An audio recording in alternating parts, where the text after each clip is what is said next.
Americans are left stunned as they're reminded once again the Big 12 is the best conference in college basketball.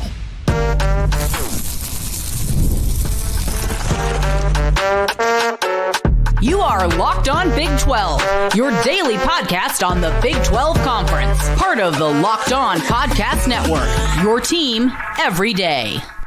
Happy Wednesday, everybody. Welcome to an emergency episode of Locked On Big 12. I'm Drake Toll from America's #1 Big 12 podcast, Locked On Big 12. Thank you for making this show your first listen every single day. The top 10 picks are gone. VJ Edgecombe of Baylor is off the board of the Philadelphia 76ers.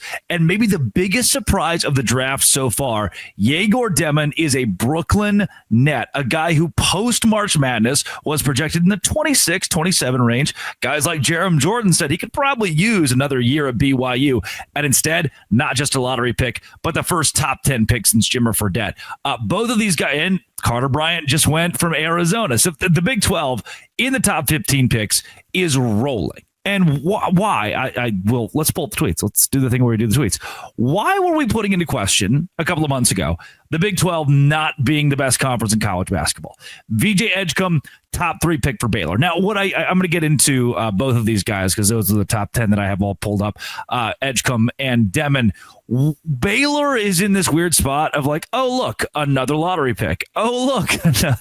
And the Baylor fans aren't the happiest. They have to watch the Philadelphia 76ers now to see VJ Edgecombe play in college. But he is on what could very well be a contender this next season. And Edgecombe is a guy who is averaging 17 points in his final 17 games, shooting 46% from the field, 36% from three as well. When he put it together completely. The question is for Baylor fans. See, I don't host Locked On NBA. I don't host Locked On 76ers. I host Locked On Big 12. The question for Baylor is, do you want to keep exiting in the first weekend of March Madness? Because the formula has been massive transfer, big star transfer, big star freshman guard. And can those two guys, as the nucleus, build something around them that becomes national championship worthy, national championship caliber? And the answer for that, since Scott Drew actually did win the national championship in 2021, has been no. They haven't made it out of the first weekend since then. They even had a really clunky regular season this last year. So Baylor's formula of cranking out NBA talent,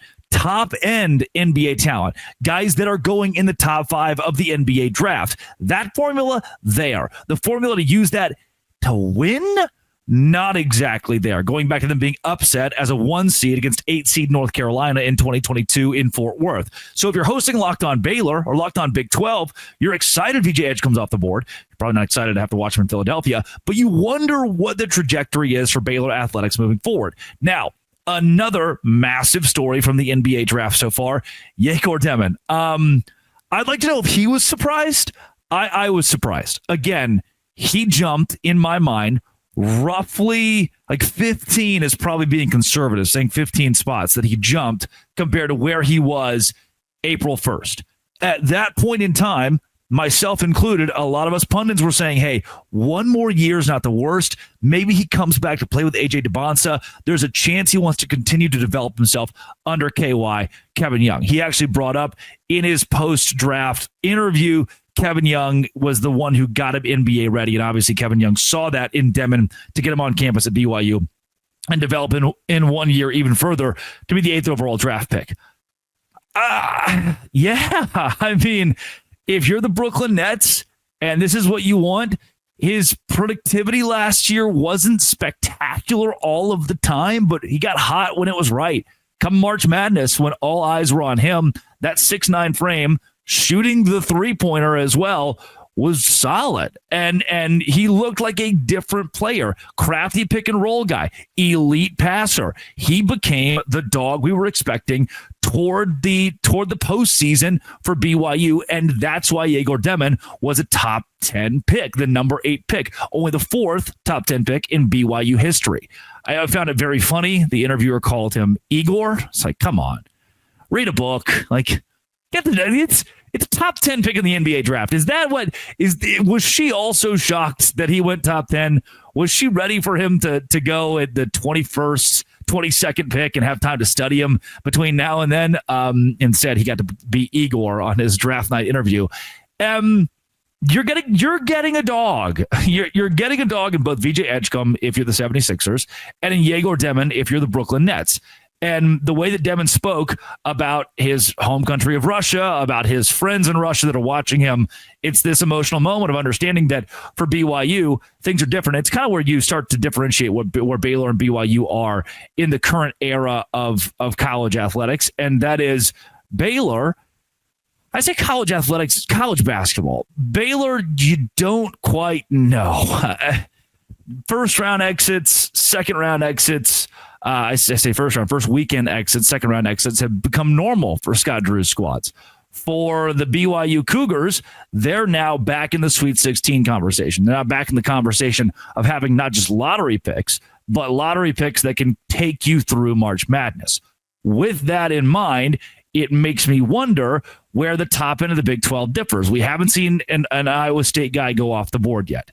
We saw them dominate in the regular season of the Big 12 last year. We haven't seen a Houston guy go off the board yet. They dominated the regular season of the Big 12 last year. We just saw an Arizona guy go. They picked it up, ended up being really solid. We haven't seen a Texas Tech draft pick yet. Some of these high-end Big 12 squads, really good teams from last year, don't have players being drafted in the top 10 or the top 15, and it makes them elite collegiate basketball schools, elite college basketball teams, but maybe not the best pro teams. And you don't need the best pro team. Houston developed over the course of years into a 7-guy rotation that was elite for college basketball. BYU, they expedited that whole process. Their NIL, we know, is spectacular. They got Rob Wright going into next year. They're doing it kind of the equal parts of, hey, top 5 pick alongside being an elite college squad that wins. Baylor, top 5 pick, not an elite college squad. It begs the question, as elite as the Big 12 is in basketball, do you want to win or do you want to produce pro talent?